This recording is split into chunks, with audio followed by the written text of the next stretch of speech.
একটা গাইডলাইন আমাদেরকে দাও যে একটা ছেলে ফার্স্ট ইয়ারে এসে, যা আমি একটা এক্সাম্পল দিই, সে হয়তো, আমরা যেমন তাজদিন ভাইয়ের কথা বলি, লাইক তাজদিন ভাই হয়তো ওই ক্যাম্পাসে কোনো একটা প্রোগ্রামে আসবে, সে হয়তো ওই প্রোগ্রামটাতে জয়েন করে তাজদিন ভাই নেটওয়ার্ক করতে পারে, বাট এই করতে পারার জন্য তার তো ভিশন দেখা লাগবে আগে থেকে।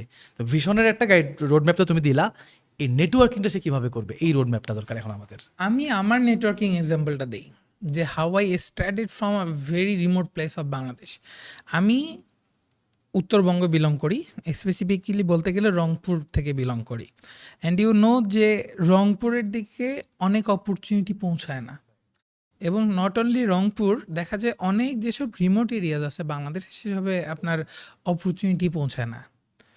First thing is common communication media আপনাকে ইগনোর করতে হবে, which is a very important thing. যেমন মিডিয়া, কমন কমিউনিকেশন মিডিয়া বলতে আমি কি বুঝছি, messenger. Like you are a very genius person, you did a very solid communication. আমি আমার এক্সাম্পলটা দিই। I use to talk with some people from Shark Tank India, and they are already connected with in my Facebook. আমি আপনাদেরকে podcast চলাকালীন সময় দেখাবো। এবং যে জোম্যাটোর ফাউন্ডার বলেন, they are already connected with me in Facebook.